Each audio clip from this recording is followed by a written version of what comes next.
গাছেদের শখ যখন একবার মাথায় চেপে বসবে, তখন রোদ, বৃষ্টি, ভোর, শীত, কুয়াশা, তখন সকালবেলায় গাছগুলোকে না দেখলে একবার মনে হয় যেন খুব বড় একটা মিস হয়ে গেল।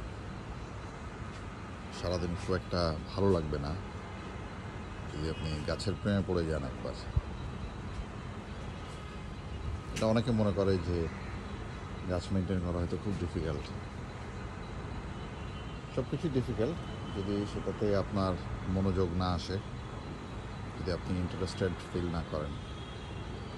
এটার জন্য ভালোবাসা থাকতে হবে, তখন দেখবেন কাজটা খুবই সহজ হয়ে যায়। আজকে সকালে কিন্তু বৃষ্টি পড়ছে, বৃষ্টি পড়ুক আর যাই হোক, আমার কিন্তু সকালবেলায় বাগানে আসা লাগবেই। এদের সবার একবার খোঁজখবর রেখে যেতে হবে। এবং ইন্টারেস্টিং ব্যাপার, এটাতে কিন্তু গাছের জন্য একটা ভালো উদ্দীপক। আপনি গাছের কাছে এসে দাঁড়ালে, তার কোনো ডালে কোনো প্রবলেম থাকলে, পানিতে কোনো প্রবলেম থাকলে, মাটিতে কোনো প্রবলেম থাকলে, সেটা যদি প্রতিদিন রেগুলারলি আপনি অ্যাটেন্ড করেন, তাহলে গাছের চেহারা এমনি অনেক সুন্দর হবে।